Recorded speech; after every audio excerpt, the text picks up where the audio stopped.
Good day everyone. We are the 6th group under the section THW2 and today we will be presenting a project proposal for the course Engineering Economy. For our group members, we have first off yours truly, Alisa Tinaan in charge of the introduction and the background of the problem, John Bien Uy for the statement of the problem, Dea Tindoc for the current efforts as well as the data and sources, and lastly, Sheila Tan for the initial list of alternatives. For those of you who may not know, Engineering Economy is a course that covers the fundamentals of engineering decisions and economic analysis of engineering alternatives. This covers many topics, but the one we are concerned with today is economic analysis, which is the study of different economic factors affecting a process or event with the purpose of making wiser decisions in the future.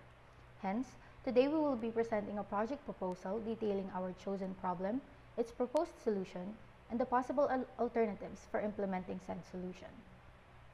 To start with, let us look at the background of the problem. We know that floods occur when an overflow of water submerges land that is usually dry. In cities, we experience urban flooding, which usually happens when excessive runoff doesn't have anywhere to go. In more densely populated areas, we can observe higher flood hazards due to a variety of reasons. The South Luzon Expressway, more commonly known as SLEX, also experiences such flooding in different areas, despite past efforts to rehabilitate the expressway. Specifically, the area between the Susana Heights exit and the Southwoods exit still experiences up to waist level flooding, especially during heavy typhoons.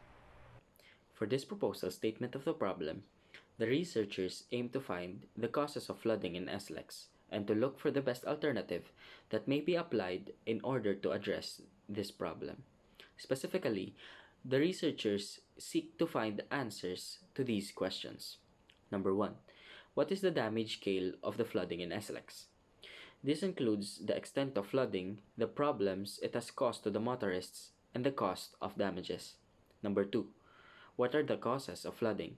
This includes the engineering or geotechnical concepts behind the occurrence of the flooding and the flooding-induced hazards. Number 3. What are the current efforts and technology applied to the roads of SLEX? Of these current efforts and technology, which ones are the ones used to address the problems in flooding? Number 4. What are the applicable alternatives that may be applied to address the problem? For each alternative, the researchers aim to find their advantages, disadvantages, and the cost estimate. Lastly, for number 5, in the concepts of engineering economics, what is the best alternative to be applied to address the problem? Here are some of the current efforts and or technology that are done to address the problem. The first one is the 3-barrel reinforced concrete box culvert. Box culverts are positioned under the roadway, which allows the water to flow underneath. This is helpful in reducing the flood since it allows the water to pass through below, therefore decreasing the amount of water that will pass through above the road. The installation of this was mentioned by David Umol, the South Luzon Tollway Corporation president back in 2006. The second effort is through the periodic maintenance of SLEX. The maintenance include asphalt resurfacing and pavement repairs, both of which ensures that the road still has a smooth running surface and a good slope for drainage. With these, we were able to come up with 3 alternatives, namely the asphalt, concrete, and the permeable concrete. Asphalt is beneficial as it is recyclable, cost-efficient, safe, durable, and fast to construct.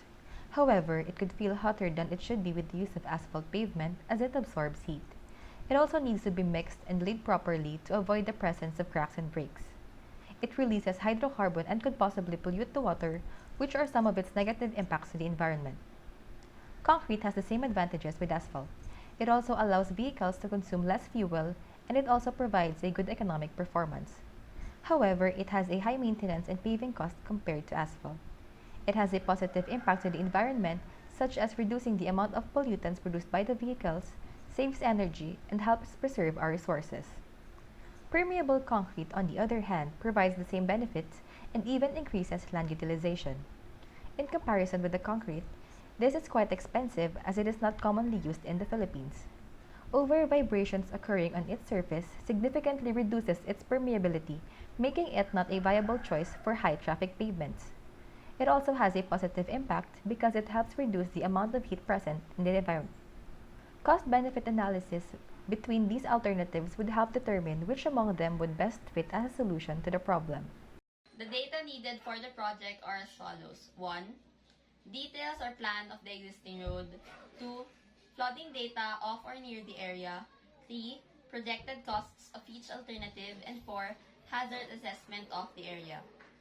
These data will be sourced from the existing data from the previous construction or rehabilitation of the road, existing data from various government agencies, and lastly, Hazard Hunter PH. That is all for our project proposal. Thank you very much for listening, and if you have any questions, please feel free to comment them down below.